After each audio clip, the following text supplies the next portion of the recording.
Hi friends, ನಮಸ್ಕಾರ ಎಲ್ಲರಿಗೂ. Welcome to Savi logs. ಇವತ್ತಿನ ರೆಸಿಪಿ ಟೊಮ್ಯಾಟೊ ಗೊಜ್ಜು. ಇದಕ್ಕೆ ಬೇಕಾಗಿರೋದು ಕರಿಬೇವು, ಜೀರಿಗೆ, ಸಾಸಿವೆ, ಮೆಣಸಿನ್ಕಾಯಿ.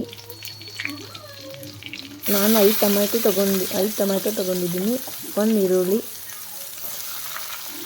ಈರುಳ್ಳಿ ಹಾಕಿ ಚೆನ್ನಾಗಿ ಫ್ರೈ ಮಾಡಿ, ಶುಂಠಿ ಬೆಳ್ಳುಳ್ಳಿ ಪೇಸ್ಟ್ ಹಾಕಿ, ಟೊಮೆಟೊ ಹಾಕಿ ಮೀಡಿಯಮ್ ಫ್ಲೇಮಲ್ಲಿ 1-2 ನಿಮಿಷ ಬೇಯಿಸಿ, ಆಮೇಲೆ garam masala, chilli powder, turmeric powder ಹಾಕಿಬಿಟ್ಟು 2 ನಿಮಿಷ ಲಿಡ್ ಕ್ಲೋಸ್ ಮಾಡಿ ಟೊಮೆಟೊ ಗೊಜ್ಜು ರೆಡಿ.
ರೆಸಿಪಿ ಇಷ್ಟ ಆದಲ್ಲಿ ಲೈಕ್ ಮಾಡಿ, ಶೇರ್ ಮಾಡಿ, ಕಮೆಂಟ್ ಮಾಡಿ, ಸಬ್ಸ್ಕ್ರೈಬ್ ಮಾಡೋದನ್ನು ಮರಿಬೇಡಿ.